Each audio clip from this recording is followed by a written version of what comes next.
Welcome dear rockers, कैसे हो आप सभी। तो आज हम आपके लिए लेकर आ गए हैं रिसेंटली रिलीज हुई एक रशियन फैंटेसी मूवी। और फैंटेसी जॉनर में रशियन मूवीज ने अपनी अलग ही पहचान बना के रखी हुई है। तो कहानी की शुरुआत में एक मंत्र लोक को दिखाते हैं, यानी कि एक मैजिकल दुनिया। वहाँ पर एक तोता उड़ रहा होता है और वो जिस राज्य के ऊपर से उड़ रहा है ना, उसकी प्राकृतिक सुंदरता का जवाब ही नहीं है। तोता सीधे एक राजमहल में जाता है जहाँ उस राज्य की रानी रहती है। वो काफी मंत्र तंत्र भी जानती है और अपनी मंत्र शक्तियों के जरिए एक तरह का अमृत बनाने की कोशिश में लगी हुई है। तब तोता कहता है कि वलेरी आपको वो अमृत देने को तैयार है जिससे कि आप मृत्युंजय हो जाएंगी, पर बदले में वो आपके सिल्वर शूज मांग रही है। लेकिन यहाँ पर रानी उसकी किसी भी बात पर ध्यान नहीं देती और अपना अमृत बनाने के प्रोसीजर में बिजी रहती है, जैसे कि सांप का जहर, एक आंख और कई चीजें मिला रही होती है। इसी बीच तोता उन सिल्वर शूज को निकालने के लिए कांच के पिंजरों को तोड़ने की कोशिश करता है। ये देखकर रानी को गुस्सा आ जाता है और वो तोते को पकड़कर दूर फेंक देती है। तब वो किसी को आवाज देती है जिसका नाम है चको। उसे कहती है कि जल्दी से मैजिकल फ्लावर लेकर आ जाओ। थोड़ी देर में वो भी फ्लावर लेकर आ जाता है जो कि 20 सालों में एक ही बार खिलता है। उस फूल को भी दोस्तों वो अपने घोल में मिलाती है तो तुरंत उसमें से बवंडर जैसा कुछ निकलता है और फिर उसको एक बोतल में बंद करके वो कहती है, अब से ये पूरी दुनिया मेरी है, एक भी इंसान जिंदा नहीं रहेगा। ये दुनिया अंधेरे की चपेट में आ जाएगी और मैं दुनिया पर राज करूंगी। ये कहकर वो राजमहल से बाहर जाती है। यहाँ से सीधे हमारी दुनिया को दिखाते हैं दोस्तों, जहाँ पर एक कपल अपनी बेटी को लेकर कार में जा रहा होता है। इस छोटी लड़की का नाम है एली और यही है हमारी कहानी की हीरोइन। एली हमेशा मोबाइल फोन पर मस्त रहती है, इसलिए उसे मोबाइल गैजेट्स वगैरह से दूर करने के लिए उसके पेरेंट्स उसे उसकी दादी के घर लेकर जा रहे हैं। वेकेशन के बहाने उसके जो मोबाइल से चिपके रहने की आदत है ना, वो दूर हो जाएगी। उन्होंने उसको एक बुक पढ़ने को दिया होता है, पर एली काफी स्मार्ट है, बुक के अंदर मोबाइल फिक्स करके देख रही है और इन्हें भनक तक नहीं लगी बताओ। पर पापा को पता चल जाता है और वो बुक छीन लेते हैं कि नहीं ये नहीं चलेगा बेटा। पर एली जिद करती है और गाड़ी रुकवा कर उतर जाती है और कहती है मोबाइल के बिना मैं कहीं नहीं जाऊंगी। और तो माँ कहती है कि सुंदर दुनिया को देखो, यहाँ देखने और सीखने की कई चीजें हैं बेटा, तुम हो कि आंखें फाड़ कर बस इस डिब्बे को देखती रहती हो। पर एली अपनी जिद से हटती नहीं। इस पर पापा उसका मोबाइल पीछे के आरवी में रख कर आ जाते हैं और फिर कहते हैं कि जब तक दादी के घर नहीं पहुंच जाते तब तक फोन नहीं मिलेगा। पर एली गुस्से में वहां से जाने लगती है। तब वो बवंडर जिसे उस मांत्रिक रानी ने दुनिया को मिटाने के लिए तैयार किया था, वो इनकी ओर आ रहा होता है। इनका जो डॉगी है ना, वो एली को पकड़कर खींचता है कि जल्दी गाड़ी के अंदर चलो। एली के पेरेंट्स उसे खींचकर गाड़ी में बैठाकर गाड़ी स्टार्ट कर लेते हैं, पर एली अचानक नीचे उतरकर पीछे की ओर जाती है और उस आरवी में चढ़ जाती है जिसे ये लोग खींच कर लेकर जा रहे थे। ये देखकर पापा तो घबराए जाते हैं कि ये क्या हो गया इस बच्ची को। लेकिन तब तक बवंडर बहुत ही पास आ चुका था और पापा गाड़ी निकाल लेते हैं, पर बवंडर आरवी को चपेट कर उठा ले जाता है। एली की भी कुछ समझ नहीं आता कि क्या हो गया और वो डर के मारे अपने पेरेंट्स को आवाज देती है। लेकिन इसी बीच आरवी बवंडर में पूरी तरह घूम रहा होता है और आरवी के अंदर एली और डॉगी भी हवा में गोल गोल घूम रहे होते हैं। यहाँ से रानी को दिखाते हैं जिसने ये बवंडर शुरू किया था। लेकिन ताज्जुब की बात यह है कि उस बवंडर में घूमता हुआ आरवी उसी के ऊपर गिर जाता है और रानी स्पॉट आउट हो जाती है, मतलब मर जाती है। और यहाँ पर मूवी का title the wizard of the emerald city डालकर मूवी आगे बढ़ती है। कुछ देर के बाद एली को होश आता है तो डॉगी कहता है, अच्छा हुआ तुमने आंखें खोल दी। सुनकर एली शॉक हो जाती है कि तुम बोल सकते हो क्या। डॉगी कहता है कि मैं तो हमेशा से बोलता रहा हूँ, शायद तुम्हारे सर में चोट लगने से तुम्हें मेरी भाषा समझ नहीं आ रही थी। एली वैन का दरवाजा खोलती है तो खुद को किसी और ही दुनिया में पाती है। वो नहीं जानती कि उसका आरवी इस मैजिकल दुनिया में लैंड कर गया है। लेकिन वैन तो राजमहल के ऊपर एज पर खड़ा है दोस्तों और किसी भी वक्त नीचे गिर सकता है। पर इस हालात में भी एली फोन को ही ढूंढती है। बताओ कितना फोन चलाती है ये लड़की। वो उसी को ढूंढने में लगी होती है और एन वक्त पर उसको मिल भी जाता है। फिर वो डॉगी को लेकर आरवी से उतर जाती है। तभी आरवी नीचे गिर जाता है और ये सब कुछ चकोब देख रहा होता है। एली नीचे देखती है तो वहाँ इस राज्य के लोग होते हैं। रानी ने यहाँ ब्लू सिटी नाम का एक शहर बनाया हुआ है और ये लोग ब्लू सिटी के निवासी हैं। वो तो आरवी को उड़ता हुआ कोई घर समझते हैं और एली को कोई परी। इतने में चकोब लोगों से कहता है कि अब मैं एक खुशखबरी देना चाहता हूँ। वो रानी जो आप सब पर जुल्म करती थी वो मर चुकी है। आज से इस राज्य का मैं राजा हूँ।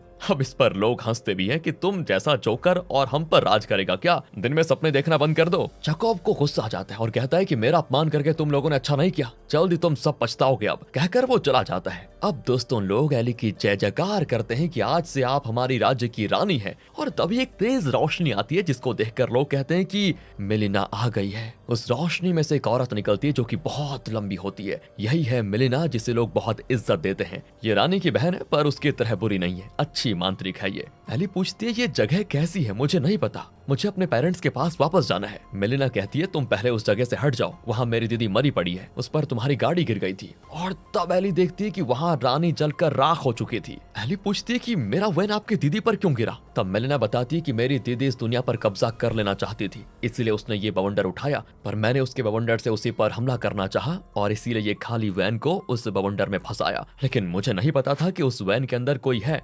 अरे लेकिन मैं अब अपने पेरेंट्स के पास वापस कैसे जाऊंगी? आप ही कोई मंत्र बोलकर मुझे वापस पहुंचा दीजिए ना। लेकिन मेलिना कहती है कि मेरे पास ऐसी करने की शक्ति नहीं है। असल में इस दुनिया के कई राज्यों को मांत्रिक ही चलाते हैं। मेलिना उसको एक मैप दिखाती है जिसमें एक मैजिकल पहाड़ होता है। एली पूछती है क्या इस पहाड़ को पार करके ही हम अपनी दुनिया में लौट सकते हैं? पर इस ब्लू सिटी पर किसका राज चलता है? मेलिना उसे कोई नाम बताती है। फिर वो एली को मैप में एक जगह दिखाती है जहाँ गुडविन नाम का एक मांत्रिक राज करता है। सुनो, तुम लोग वहां जाओगे तो वो तुम्हें तुम्हारी दुनिया में पहुंचाने में मदद करेगा, लेकिन गुडविन तक पहुंचने के लिए तुम्हें 3 इंसानों की मदद करनी होगी। वो एली को एक पीले रंग का रास्ता दिखाकर कहती है कि इस रास्ते पर लास्ट में जो राज्य आएगा वही गुडविन का राज्य होगा, तुम यही रास्ता पकड़ लो। ये कहकर मेलिना गायब हो जाती है। दूसरी ओर लोग तो चिल्ला रहे होते हैं कि तुम ही हमारी रानी हो, लेकिन एली को तो बस यहाँ से किसी तरह निकलना है। लेकिन उसका एक शू रास्ते में गिर गया था। वो कहती है यार बिना शूज के मैं कैसे चल सकती हूँ?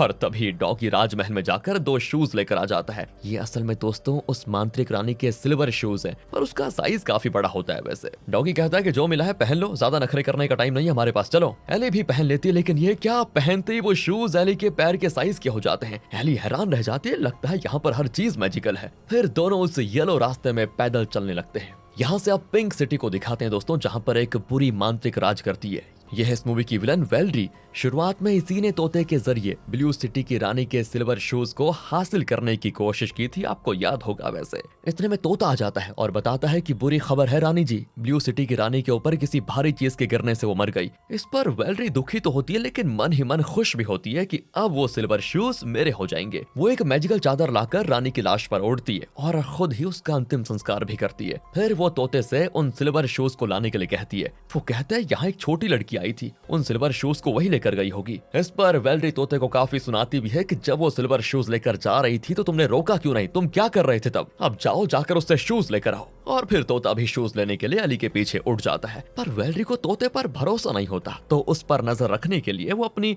आंख निकालकर उसके पीछे लगा देती है, जिसकी मदद से वो यहीं बैठकर तोते को देख पाएगी। एंड यहाँ दूसरी ओर एली बहुत दूर चलने के बाद थक चुकी थी, लेकिन अभी तक उसको एक भी इंसान नहीं मिला था जिसकी वो मदद कर पाए, क्योंकि जब वो मदद करेगी तब जाकर ही गुडविन के राज्य में पहुंच पाएगी। तब रास्ते में कद्दू का खेत आता है, जिसके बीच में एक बिजूका रखा होता है, वही जो खेतों में कौवों और पक्षियों को डराने के लिए रखा होता है दोस्तों। एंड डॉगी भाई साहब उसके पास जाकर सूसू करने लग जाता है, तो वो बिजूका हिलता है। एंड डॉगी फिर घबराकर एली को बताता है, लेकिन तब वो नहीं हिलता। एली कहती है जरूर तुम दिन में सपने देख रहे हो, अब चलो हमें बहुत दूर जाना है। एंड तब वहाँ तोता आ जाता है और वो एली से बात करने लगता है। ये सारी चीजें वेलरी अपनी आंखों के जरिए देख रही होती है। वैसे तोता एली से झूठ कहता है कि मैं एक इंसान हूँ, मुझे तुम्हारी मदद चाहिए। पर तब वो बिजूका अजीब इशारे करने लगता है कि तोता झूठा है। तभी एली भी उसको देख लेती है, तो तोता बिजूका के पास जाकर कहता है कि देखो तुम मेरे मामले में दखल मत दो, मुझे उसके सिल्वर शूज चाहिए बस। एंड इस दृश्य को एली अपने फोन पर क्लिक कर लेती है कि बिजूका तोते से बात कर रहा है। ये देखकर तोता डर ही जाता है कि एली उस पर कहीं कोई मंत्र शक्ति इस्तेमाल तो नहीं कर रही, और वो उड़ जाता है वहां से। अब बिजूका कुछ बताने की कोशिश करता है, लेकिन उसका मुंह तो है नहीं। तो एली कहती है फिक्र मत करो, मैं तुम्हारा मुंह बना देती हूँ। कहकर वो किसी चीज से उसका मुंह बनाने की कोशिश करती है, लेकिन उस तक पहुंच नहीं पाती। इसीलिए एली उसको गिराकर फिर उसका मुंह ड्रॉ करने का प्लान बनाती है, लेकिन वो धड़ करके एक बड़े कद्दू पर गिर पड़ता है। फिर एली उसके चेहरे पर बढ़िया सा मुंह ड्रॉ करती है, और उसने ड्रॉ किया नहीं कि बिजूका नॉन स्टॉप बक बक बक बक शुरू कर देता है। तब पता चलता है कि ये बिजूका एक इंसान है। अब एली को इसे अपने साथ आने के लिए कन्विंस करना होगा, है ना। एली को 3 इंसानों की मदद करके उन्हें अपने साथ लेकर जाना है, तब जाकर गॉडविन उसे वापस उसकी दुनिया में पहुंचाएगा। एली कहती है कि मुझे लगता है कि जितना तुम्हारा मुंह चलता है ना, उतना दिमाग नहीं है तुम्हारे सर के अंदर। अगर तुम मेरे साथ चलोगे तो गुडविन तुम्हें दिमाग देगा, क्योंकि वो हर किसी की ख्वाहिश पूरी कर सकता है। इस पर वो एली के साथ चलने के लिए मान जाता है। दूसरी ओर वेलरी दोस्तों गुस्से में अपने गार्ड से कहती है कि जल्दी से हमारे कारागार से उस नरभक्षी को लेकर आओ, सिर्फ वही है जो मुझे वो सिल्वर शूज दिला सकता है। उसके पास शेर जैसे मॉन्स्टर पेट्स होते हैं, जिनको सहलाते हुए वो अपने गार्ड्स को हुक्म देती है। उसके गार्ड्स घबराकर वहां से भागते हैं। यहाँ एली उस पीले रास्ते पर अपना सफर जारी रखती है। वो डॉगी और बिजूका कई खूबसूरत जगहों को पार करके आगे निकलते हैं तो वहां पर एक जगह पर एली अपने फोन को देखती है और टावर ढूंढने की कोशिश करती है। बिजूका कहता है कि तुम क्या ढूंढ रही हो? एली कहती मुझे इंटरनेट चाहिए। इंटरनेट? वो तुम्हारा कौन लगता है? अरे इंटरनेट, उसे कोई देख नहीं सकता, लेकिन हमारे हर सवाल का जवाब होता है उसके पास। बिजूका हैरान रह जाता है कि जो दिखता नहीं उसे ढूंढ रही है ये पागल लड़की, बताओ। फिर वो जंगल से गुजरते हैं। यहाँ वेलरी के सामने वो खतरनाक नरभक्षी लाया जाता है। वेलरी उसके सामने कुछ मंत्र कहती है जिसके जरिए कुछ मशरूम्स पनपते हैं। उनमें से इंसानों की आवाजें निकलती हैं भाई। ये सुनकर वो नरभक्षी बड़ा खुश हो जाता है और तब वेलरी उसकी जंजीरों को खोल देती है और कहती है कि अगर तुम मेरा काम करोगे तो मैं तुम्हें वो सब दूंगी जो तुम्हें चाहिए। कहकर वो उसे एक बोतल देती है और वो खुश हो जाता है कि अब मैं अपने मन से बहुत सारे इंसानों को खा सकूंगा। वेलरी कहती है कि हाँ, लेकिन उससे पहले तुम्हें एक लड़की से उसके सिल्वर शूज लाने होंगे। अगर तुमने ये कर दिया तो मैं तुम्हें तुम्हारे घर की ये चाबी लौटा दूंगी और तुम अपने घर जा पाओगे। वो भी मान जाता है और तुरंत सिल्वर शूज लेने के लिए चला जाता है। यहाँ जंगल में एली को एक ऑयल नरभक्षी दिखती है। एली उसे उठाकर रख लेती है, पर अचानक कुछ आवाजें सुनकर डॉगी डरकर दूसरी ओर भागता है। एली उसे आवाज देती है कि पीले रास्ते से हम हट नहीं सकते, वापस आ जाओ, पर वो नहीं आता, तो एली भी उसके पीछे भागती है। डॉगी ना एक लोहे के स्टैचू के पास रुका होता है। एली भी वहां पर आकर देखती है तो पता चलता है कि वो असल में एक इंसान है जो किसी की मंत्र शक्ति की वजह से लोहा बन गया है। उसका मुंह जरा हिल पाता है। वैसे एली को जंगल में जो नरभक्षी मिला था थोड़ी देर पहले, उससे वो उसके मुंह में थोड़ा डालती है और अब उसका मुंह जरा हिल पाता है और वो बात करने लगता है। तो वो कहता है कि थोड़ा तेल मेरे हाथ पैर में भी डाल दो प्लीज, कम से कम थोड़ा हिल तो पाऊंगा। एली भी वैसा ही करती है। स्टैचू कहता है कि अच्छा हुआ तुमने मेरा ओवर ऑयलिंग कर दिया, वरना मेरा शरीर पर तो जंग लग चुका था। तब वो अपना फ्लैशबैक बताता है। कुछ साल पहले ये नॉर्मल इंसान था और एक लड़की से प्यार करता था। वो एली को उसकी फोटो भी दिखाता है वैसे, पर लड़की की माँ को इनका रिश्ता अच्छा नहीं लगा और उन्होंने ब्लू सिटी की रानी को पैसे देकर इस आदमी को लोहे का स्टैचू बना दिया। ये मेरा ही ऑयल नरभक्षी है और कुछ दिन पहले मैंने इसे खो दिया था। ऑयल नरभक्षी ढूंढ निकालने के लिए आपका बहुत बहुत शुक्रिया। अब मैं जाकर उस ब्लू सिटी की रानी का खात्मा करूंगा और अपना बदला भी लूंगा। तब एली कहती है, अरे ब्लू सिटी की रानी के ऊपर एक गाड़ी गिरी और वो तो कब की मर भी चुकी है। वैसे मैं गुडविन नाम के एक अच्छे मांत्रिक से मिलने जा रही हूँ, वो सबकी ख्वाहिशें पूरी करता है, मैंने सुना है। अगर तुम वापस नॉर्मल इंसान बनना चाहते हो तो तुम भी मेरे साथ चलो। वो भी मान जाता है और यहाँ से इसे हम कहेंगे दोस्तों आयरन मैन। अब ये चारों उसी पीले रास्ते से आगे बढ़ते हैं, यानी एली, डॉगी, बिजूका और आयरन मैन। वो उस घने जंगल को पार कर लेते हैं। फिर पत्थरों से भरे एक रास्ते पर चलकर वो आगे बढ़ते हैं धीरे धीरे। एली और डॉगी आगे चल ही रहे होते हैं तो आयरन मैन और बिजूका उनके पीछे पीछे। तब डॉगी अपने टॉय से खेलने लगता है तो एली तंग आ जाती है इससे और उसे डांट लगाती है कि अपने आसपास देखो कितनी अद्भुत चीजें हैं, उन्हें निहारने और उनका मजा लेने के बजाय तुम अपने टॉय के साथ मस्त हो, बताओ। ये कहते कहते दोस्तों उसे उसकी माँ की याद आ जाती है, क्योंकि उन्होंने इसी तरह से उसको डांटा था कि दुनिया में कितनी खूबसूरत चीजें हैं, उनका मजा लेने के बजाय तुम अपने फोन पर लगी रहती हो। ये उसकी माँ ने उसे कहा था और तब जाकर एली को अपनी गलती का एहसास होता है। इतने में कोई आवाज को सुनकर वो उस दिशा में जाते हैं तो देखते हैं कि वहां पर कुछ मशरूम उग रहे हैं और एक बोर्ड पर लिखा हुआ है कि गुडविन मांत्रिक यहीं रहता है। एली बड़ी खुश हो जाती है कि चलो जल्दी मिल गया और उसी रास्ते पर चली जाती है। डॉग भी उसके पीछे भागता है, पर कुछ दूर जाकर वो देखती है कि वहां पर एक आदमी खड़ा है। ये असल में दोस्तों वेलरी का वही नरभक्षी है जो एली को पकड़ने के लिए सब्जी वगैरह काट रहा होता है और ये सारी चीजें वेलरी अपनी आंखों से देख रही होती है। एली पूछती है, क्या आप ही गुडविन है? वो कहता है कि हाँ। अच्छा, मैं आपको ही देखने आई थी यहाँ पर, आप अपनी मंत्र शक्ति से प्लीज मुझे मेरे घर वापस भेज दीजिए। वो कहता है कि मैं भी तुम्हारा ही इंतजार कर रहा था वैसे। कहकर वो एली को अपनी गाड़ी पर बैठाता है और लगता है ये उसका स्टोव है जिसमें वो एली को पकाकर खाने वाला है। पर एली ये बात नहीं जानती और सोचती है कि शायद ये कोई मशीन है जिसमें बैठने से वो अपने घर पहुंच जाएगी। ये देखकर वेलरी तो बड़ी खुश होती है कि अब उसे सिल्वर शूज मिल जाएंगे। तो इसी बीच बिजूका और आयरन मैन एली को ढूंढते ढूंढते वहां पर पहुंच जाते हैं। वहां ढेर सारे मशरूम्स होते हैं और डॉगी को लटकाया हुआ होता है। वो उसे रिलीज कर देते हैं और पूछते हैं कि एली को क्या हुआ। डॉगी एली को बचाने के लिए तुरंत भागता है। अब इससे पहले कि एली उस बैरल के अंदर बैठती, डॉगी वहां पर आ जाता है। नरभक्षी कहता है कि एक टाइम पे मैं एक ही जन को भेज सकता हूँ, मैं उस लड़की को घर भेजूं या तुम्हें? डॉगी कुछ कहने वाला होता है लेकिन एली जल्दबाजी में कहती है कि मैं ही पहले जाऊंगी। ये कहकर वो बैरल में बैठ जाती है और नरभक्षी उसे बंद कर देता है। लेकिन इतने में आयरन मैन आ जाता है वहां पर और नरभक्षी को देखते पहचान जाता है कि इसे कारागार में बंद किया गया था, ये बाहर कैसे निकला। वो नरभक्षी से खूब लड़ता भी है। इसी बीच डॉगी एली को बचाने की पूरी कोशिश करता है, लेकिन आयरन मैन और नरभक्षी की लड़ाई में वो बैरल नीचे गिरकर लुढ़कने लगता है। लेकिन इतने में आयरन मैन और बिजूका मिलकर उस पर ऊपर से एक बड़े पत्थर को धकेलकर उस नरभक्षी की जान फाइनली ले लेते हैं। अब ये देखकर वेलरी निराश हो जाती है कि अब मुझे सिल्वर शूज कौन दिलाएगा। इसी बीच वो बैरल लुढ़कते लुढ़कते वहां एक जगह पे रुक जाता है। एली बाहर निकलती है तो तब वो रियलाइज करती है कि वो आदमी गुडविन नहीं था। आयरन मैन और बिजूका भी उसके पास आ जाते हैं। डॉगी की तो अभी भी कुछ समझ में नहीं आता और वो सिल्वर शूज उठाकर एली को दे देता है। और अब एली को अपने किए पर पछतावा होता है, क्योंकि डॉगी ने यार उसकी मदद करने की कोशिश की थी, लेकिन एली काफी सेल्फिश थी और उसने कह दिया कि मैं पहले घर जाऊंगी। बताओ, उसने डॉगी के बारे में सोचा तक नहीं। तब बिजूका पूछता है, क्या तुम खुद उस बैरल में बैठ गई थी क्या? इस पर एली कोई जवाब नहीं दे पाती और उदास होकर वहां से भाग जाती है। पर ये लोग उसको छोड़ते नहीं, उसके पीछे जाकर उससे बार बार पूछते हैं। तो वो परेशान हो जाती है कि मैं छोटी लड़की हूँ, मुझसे गलती हो गई बस, पर तुम लोग हो कि मुझे ताने मारने पे तुले हुए हो। इस तरह उन्हें डांटते हुए वो आगे जाती है, लेकिन एक जगह फिसल कर गिर जाती है। आयरन मैन उसको उठाता है तो वो बड़ी उदास होकर कहती है, मुझे अपने पेरेंट्स को देखना है, मैं उन्हें बहुत मिस कर रही हूँ, इसीलिए बस मैं उस बैरल में बैठ गई थी। उसकी हालत को देखकर तो आयरन मैन को भी बुरा लगता है और कहता है कि छोड़ो, अब नहीं पूछेंगे दोबारा, सॉरी। एंड फिर वो पीले रास्ते से आगे बढ़ते हैं। यहाँ वेलरी परेशान हो जाती है कि मेरी जरूरत का काम कोई नहीं कर पा रहा है। उस नरभक्षी पर भरोसा करके मैंने बहुत ही बड़ी गलती कर दी, ये कहकर वो चाबी फेंक देती है। और इतने में वहां पर चकवो आता है, जिसको देखकर वेलरी पूछती है, तुम यहाँ पर क्या लेने के लिए आए हो? तुम ब्लू सिटी की रानी के नौकर हो ना? तब वो एक बॉटल दिखाता है जिसमें उस मरी हुई रानी का बनाया हुआ मैजिकल अमृत है। चकोब कहता है कि मैं आपको ये अमृत दूंगा और हर तरह से आपकी मदद करूंगा, लेकिन मुझे बस ब्लू सिटी का आधा हिस्सा चाहिए, मैं वहां का राजा बनना चाहता हूँ। अमृत को देखकर तो वेलरी भी दंग रह जाती है कि इसमें तो कई सारी शक्तियां होंगी। वो कहती है कि मैं तुम्हारा काम करने को तैयार हूँ, पर बदले में तुम्हें एक छोटी लड़की के सिल्वर शूज लाने होंगे। चको मान जाता है और वहां से चला जाता है। यहाँ दोस्तों एली और उसके साथी गुफा वगैरह को पार करके आगे जाते हैं तो डॉगी को अजीब सी बू आती है। वो उस दिशा में भागता भी है। ये लोग भी जाते हैं तो वहां पर एक शेर डॉगी से डरकर ऊपर चढ़कर बैठा होता है। ये लोग तो चौंक ही जाते हैं कि इस चुटकू से डॉगी से शेर डर रहा है। बताओ यार।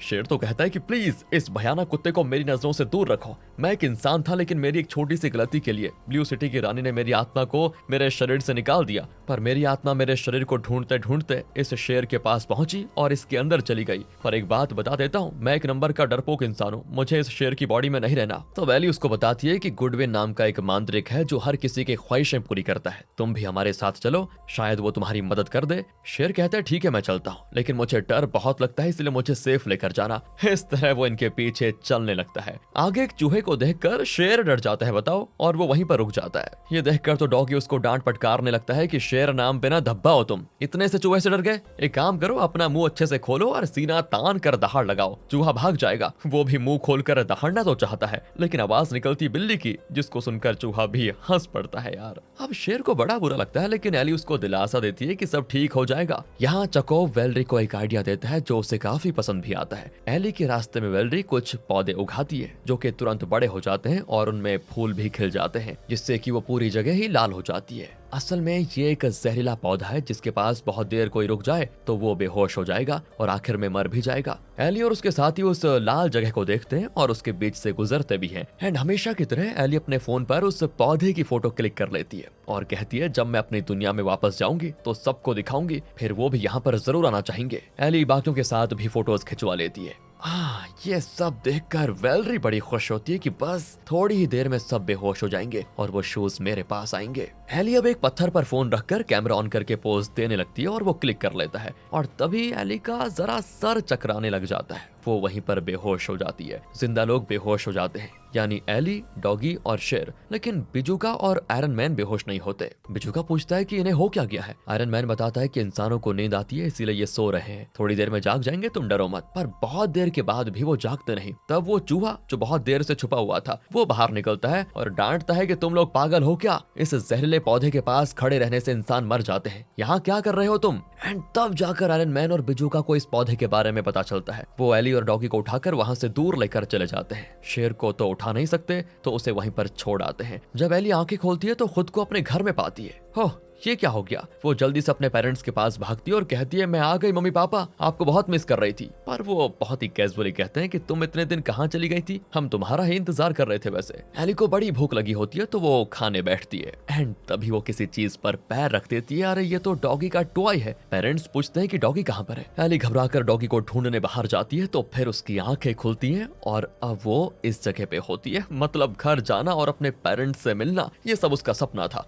वो डॉगी को जगाने की कोशिश कोशिश करती है लेकिन वो नहीं उठता। तब चूहा बताता है कि अगर इसे थोड़ी देर और वहां छोड़ा होता तो ये मर जाता, फिक्र मत करो, कुछ देर में होश आ जाएगा। तभी एली पूछती है कि शेर कहाँ पर है, एंड तब वहां शेर के बारे में सोचकर आयरन मैन और बिजूका रोते हुए नजर आते हैं क्योंकि अब उसे बचाया नहीं जा सकता। एली चूहे से विनती करती है कि कुछ भी करके शेर को बचा लो। चूहा कहता है कि शेर बहुत खतरनाक होता है, मैं उसको नहीं बचा पाऊंगा। एंड तब एली उसको बहुत समझाती है कि वो डरपोक शेर है, तुम्हें कुछ नहीं करेगा। पर चूहा तैयार नहीं होता तो एली खुद शेर को बचाने के लिए फिर उन पौधों के पास भागती है, लेकिन आयरन मैन उसे फिर बाहर लेकर आ जाता है। एली बहुत रोती है कि वो शेर को बचा नहीं पाई और ये देखकर चूहा भी रोने लग जाता है। और तब शेर जिस गाड़ी पर बेहोश पड़ा था ना, वो चलने लगती है। ये लोग तो चौंक जाते हैं कि ये कौन कर रहा है, और तब दिखाते हैं कि उस गाड़ी के पहियों को तो ढेरों चूहे मिलकर चला कर आ रहे होते हैं। तब पता चलता है कि चूहे ने इन पर तरस खाकर अपने साथियों को इनकी मदद करने के लिए बुला लिया था। बढ़िया चूहा है यार। अब शेर भी पौधों से दूर निकल आता है। चूहा कहता है कि आज तुमसे मैंने ये सीखा कि चाहे कितनी ही बड़ी मुसीबत क्यों ना आ जाए, अपने दोस्त का साथ कभी नहीं छोड़ना चाहिए, और इसी सीख के लिए मैं तुम्हें ये गिफ्ट करना चाहता हूँ। कहकर वो एली को एक छोटा आइटम गिफ्ट करता है। कहता है कि ये तुम्हारे काम आएगा।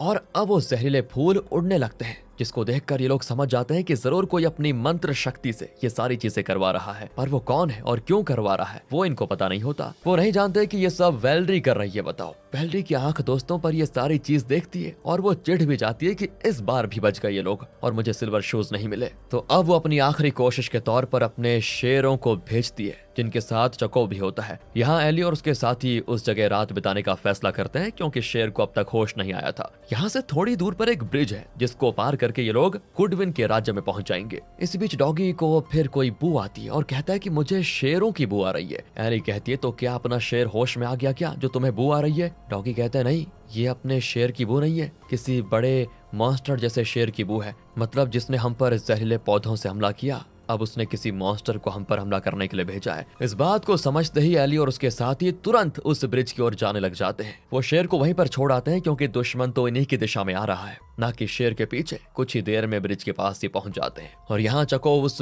बड़े मॉन्स्टर शेर पर बैठकर इनका पीछा करता है। पर ये लोग ब्रिज क्रॉस नहीं कर सकते क्योंकि जगह जगह वो टूटा होता है। आयरन मैन कहता है कि मैं नीचे लेट जाता हूँ, तुम लोग मेरे ऊपर चढ़कर ब्रिज क्रॉस कर लो। सभी वैसा ही करते हैं। इसी बीच वो मॉन्स्टर शेर के पास आ जाते हैं और ये लोग आगे नहीं जा सकते अब, क्योंकि आगे बहुत बड़ा गैप होता है जिस पर अगर आयरन मैन लेट भी गया तो भी नहीं हो पाएगा कुछ। इतने में चक्का अपने शेरों के साथ इनके पास पहुंच जाता है। दो शेर तो एली की ओर झपट पड़ते हैं, लेकिन उनके वजन से ब्रिज और टूट जाता है और दोनों शेर नीचे गिरने लगते हैं। वैलरी फिर टेंशन में होती है कि कहीं मेरे शेर भी नाकाम ना रहे, लेकिन मॉन्स्टर शेर गिरते गिरते एली पर हमला करने की कोशिश करते हैं। एन वक्त पर आयरन मैन एली को पकड़ लेता है, पर बिजू का गलती से गिर जाता है और ये देखकर एली को बहुत दुख भी होता है। लेकिन बड़ी मुश्किल से वो आयरन मैन को पकड़कर ऊपर चढ़ती है तो बच्चा हुआ मॉन्स्टर शेर उस पर हमला कर देता है, पर आयरन मैन उसके साथ बढ़िया लड़ता है। तब चकोव आयरन मैन पर एक पत्थर फेंकता है और वो अपना बैलेंस खोकर नीचे गिर जाता है। इस पर वैलरी बड़ी खुश होती है कि अब उसके और सिल्वर शूज के बीच कोई दूरी नहीं है। इसी बीच वो शेर एली पर भी हमला करने आता है, पर तब एक आवाज को सुनकर वो मुड़ते हैं तो वहां पर खड़ा होता है अपना वाला शेर दोस्तों, और वो भी सीना तान कर। उसको देखकर तो मॉन्स्टर शेर भी जरा डर तो जाता है, क्योंकि उसकी आत्मा भले डरपोक इंसान की है लेकिन शरीर तो शेर का ही है। और अपना शेर भी डरता है और अंदर अंदर कहता है कि मुंह पे दिखाना नहीं चाहिए, अपना एक्सप्रेशन कंट्रोल कर ले भाई। एली के लिए तुझे जितनी ओवर एक्टिंग करनी पड़ेगी वो मुसीबत में है, कर ले।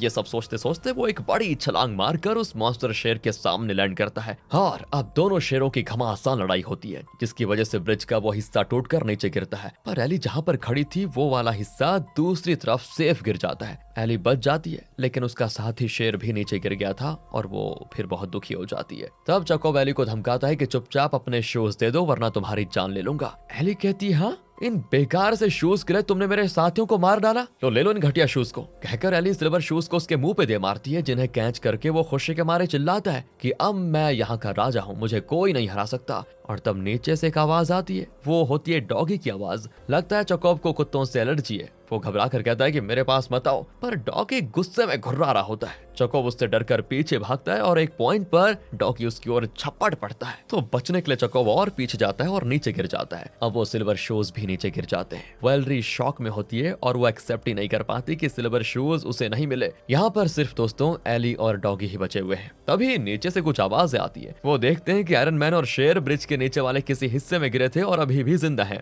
उनको देखकर एली की खुशी का ठिकाना नहीं होता। तब एक और आवाज आती है तो पता चलता है कि एक रस्सी को पकड़कर अपना बिजूका लटक रहा है। वो भी जिंदा बच गया और रस्सी पकड़कर ऊपर आ जाता है। वो अपने साथ उन सिल्वर शूज को भी लेकर आया था और वो उनको एली को दे देता है। एली सभी को गले लगाकर काफी इमोशनल भी होती है कि मैं तुम सबको खोना नहीं चाहती। एंड यहाँ पर डॉगी भी इमोशनल हो जाता है। तब एली बताती है तुम लोग जानना चाहते थे ना कि मैं खुद उस बैरल में बैठी थी या फिर नहीं। सच तो यह है कि उस नरभक्षी ने मुझसे कहा था कि या तो तुम घर जा सकती हो या फिर तुम्हारा डॉगी। तो मैंने सेल्फिशली ये कहा कि पहले मैं घर जाना चाहती हूँ, प्लीज डॉगी मुझे माफ कर दो उस समय के लिए। डॉगी कहता है तुम मेरी दोस्त हो और दोस्तों से गलतियां हो जाती हैं, इसमें इतना परेशान होने की जरूरत नहीं है, तुम हमेशा मेरी बेस्ट फ्रेंड रहोगी। फिर क्या था, इस तरह सब एक हो जाते हैं और मिलकर इस ब्रिज को क्रॉस करके उस पहाड़ के पास पहुंचते हैं जहां पर गुडविन का राजमहल है। वहां सीढ़ियों का एक लंबा रास्ता होता है। इन सीढ़ियों को चढ़कर ही इनको गुडविन के राजमहल में पहुंचना होगा। सब बड़े खुश होते हैं कि अब सबकी ख्वाहिशें पूरी होने वाली है। एली कहती है कि मैं भले ही अपने घर वापस चले जाऊं, लेकिन तुम सबसे मिलने के लिए मैं इस मैजिकल दुनिया में वापस जरूर आऊंगी, पर तब तक तुम लोगों को मैं बहुत मिस करूंगी यार। फिर सभी गुडविन के राजमहल की सीढ़ियां चढ़ने लगते हैं और यहाँ से सीधे राजमहल को दिखाते हैं जहां पर वही तोता